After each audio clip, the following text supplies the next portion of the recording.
सभी टीचर्स और मेरे भाइयों भाइयों तो नहीं हो सकते अपन यहाँ पे स्टूडेंट अपन बोलने का, ठीक है। तो अपन बात करते हैं हेनरी क्लोज। आज अपन को मेरे को हेनरी क्लोज के बारे में आप लोगों को बताना है, ठीक है। तो हेनरी क्लोज को मैं अपन जैसे अपन बात कर सकते हैं कि कॉमर्स से रिलेटेड मेरे को बताना है, लेकिन मैं कॉमर्स से रिलेटेड आप लोगों को नहीं बताऊंगा। आप लोगों की जिंदगी से जुड़े हुए तथ्यों को जोड़ के हेनरी क्लोज को कैसे मतलब हमारे निजी जीवन में हेनरी क्लोज ने क्या मतलब कि महत्वपूर्ण योगदान दिया है उससे रिलेटेड मैं आप लोगों को बताता हूँ, ठीक है।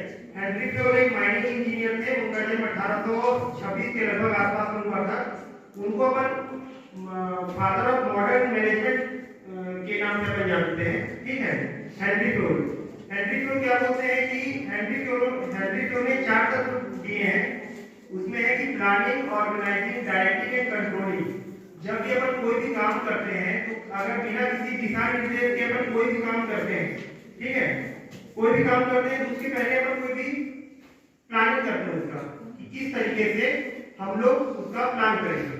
ज्यादा कुछ नहीं, अपन मान लो कोई शादी करते हैं अपन घर में ही, तो उसके पहले अपन उसके लिए क्या प्लान करते हैं कि अपन को कितना बजट चाहिए, कौन सा डेट निर्धारित होना चाहिए, ठीक है।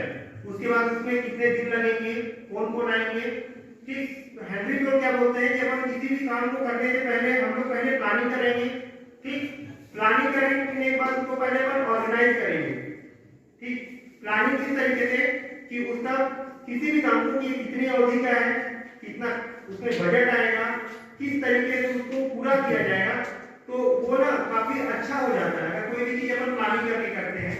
उसके बाद उसको अपन डायरेक्ट करेंगे। डायरेक्ट मतलब हम उसको शुरुआत करेंगे, फिर उसको लीड करेंगे किस तरीके से उसको हम लोग आगे ले जाके किया जा सकता है, और आखिर में उसको अब हम लोग उस काम को पूरा करेंगे।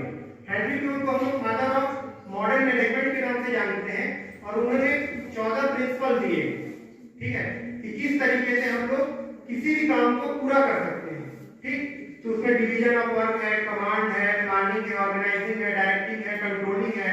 उसके बाद है किस तरीके से हम लोग टीम स्पिरिट के थ्रू हम लोग किसी भी काम को पूरा कर सकते हैं। तो किसी भी अपन उद्योग में जाते हैं तो उनकी जो थ्योरी है, कोई भी इंडस्ट्रीज में जाएंगे या कोई भी काम करेंगे तो उनमें ना इनके जितने भी प्रिंसिपल्स हैं, सिद्धांत हैं, उनको ना एकदम नीचे से फॉलो किया जाता है। हमको पता नहीं चलता है, हम उस सिद्धांत के एक छोटे से रूप रहते हैं।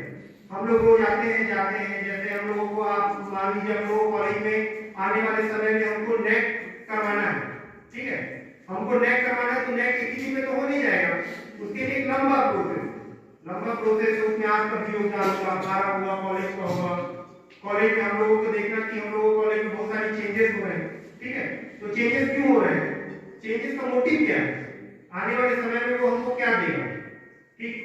तो वो इस सब पूरे का अपन देख सकते हैं। तो अपन प्लानिंग करेंगे कि नेट का प्लानिंग करना है हम लोगों को, बच्चों को किस तरीके से पढ़ाई के प्रति हमको वो करना है, पढ़ाई के प्रति उत्साह और उनके अंदर लाना है, किस तरीके से हम लोग अपने कॉलेज को अच्छा बनाएंगे, किस तरीके से वो आएंगे तो हम लोग अपने कॉलेज को प्रदर्शित करेंगे उनके सामने, ठीक है।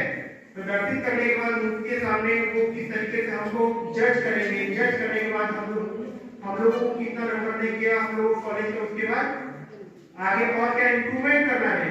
इस तरीके से हम लोगों को हेनरी क्लोज हम लोगों के काम को और अच्छा बनाने के लिए एक सक्सेसफुल प्लानिंग और एक सक्सेसफुल काम को किस तरीके से पूरा किया जाए उन्होंने इस तरीके से बताया। उन्होंने बहुत कोटेशन है उसका कि planning is both to assets the future and the provision for it.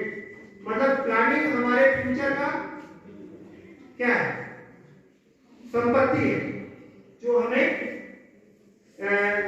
विभिन्न तरीके से हमें रिटर्न भी देगा और अपन उस चीज को अच्छे से करेंगे, ठीक है। तो अपन प्लानिंग करते हैं किसी भी चीज को, ये सोचिए नहीं कि बस करना है अब कर डालें, हमको उसके बारे में उसको इम्पोर्टेंट समझ के हम लोग उनके बारे में काम करेंगे कि हाँ ये हमारे संपत्ति है और यहाँ से हमको शुरुआत करना है और आखिर में जाके उसको कंप्लीट करना है, ठीक है। दूसरा क्या है,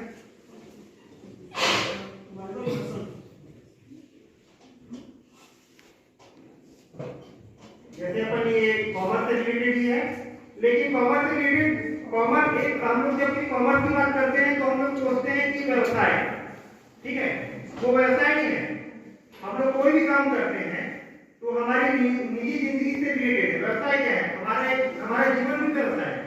हम लोग घर जाते हैं, कॉलेज आप लोग क्यों आ रहे हैं? पढ़ने के लिए, शिक्षा ग्रहण करने के लिए, ठीक है, जिंदगी में कुछ करने। तो जिंदगी में कुछ करेंगे तो आपको उससे धन प्राप्त होगा। मेन आप लोगों को मोटिव है कि मैं पढ़ रहा हूँ तो शिक्षा ग्रहण करना है, और दूसरा सबसे बड़ा मोटिव ये है कि अपन उससे पैसे प्राप्त करने। पैसे कैसे प्राप्त करने? कोई व्यवसाय करना है, कोई नौकरी करनी है, तो उसका मेन बेस ये कॉलेज है। कॉलेज से रिलेटेड अपन शिक्षा ग्रहण करेंगे और इससे हम शिक्षा ज्ञान प्राप्त करने के बाद भविष्य में कोई डॉक्टर बनेगा, कोई इंजीनियर बनेगा। इंजीनियर बनना, डॉक्टर बनना क्या है? काम है, लेकिन उसका मेन मोटिव क्या है? पैसा, ठीक है, एसेट, संपत्ति। और तो वो बोलते हैं कि commerce is a game of skills. हम जो कर रहे हैं वो एक स्किल्स है। अगर हम उसमें अच्छे से काम कर जाते हैं तो हमको बहुत सारा रिटर्न मिलता है, ठीक है। लेकिन अगर इसी चीज को हम जब अपने रोजमर्रा के कार्यों को हम पूरा नहीं करते हैं, अच्छे से रोजमर्रा के कार्यों को हम लोग पूरा नहीं कर पाते हैं, तो हम उसके में फेल हो जाते हैं। फिर हम लोग वही बेरोजगारी वाली जिंदगी जीते हैं। कोई हमको जानता नहीं है, दुनिया के किसी कोने में पड़े रहते हैं, हमारा कोई नाम नहीं जानता। तो उनका कहना है commerce is a game of skill which everyone can not play. हर कोई इसमें अच्छे से नहीं खेल सकता। अब इसको मैं उद्योग से रिलेटेड या किसी भी कॉमर्स से रिलेटेड बोलता हूँ कि कोई भी अगर व्यवसाय शुरू करता है तो अगर वो अच्छे से पूरा नहीं करता है उस चीज को, तो उनका व्यवसाय वहां पे वो शिथिल पड़ जाता है, पूरा नहीं होता है, ठीक है। लेकिन अगर उसी चीज को हेनरी फोर्ड बोलते हैं कि उसके बाद इसमें और उनमें ये कंपैरिजन कर सकते हैं अपन मिला के, कि अगर जब वो उस हमको बताया है कि किसी भी काम को किस तरीके से कंप्लीट करना है, शुरुआत से आखिरी तक हमको चरणबद्ध तरीके से किसी भी काम को पूरा करने के लिए हर किसी का एक स्टेप होता है, ठीक है। स्टेप को अपन जब पूरा करते जाएंगे तो वो अपने आप कंप्लीट हो जाएगा और उसमें हम सक्सेस हो जाएंगे। तो ये वो अपन इससे हम लोग अपने निजी जीवन को अच्छा बना सकते हैं और किसी भी काम को पूरा कर सकते हैं। कॉलेज के पहले दिन से लेके एग्जाम के रिजल्ट तक आने तक इसको अपन कंप्लीट कर सकते हैं, ठीक है। Thank you.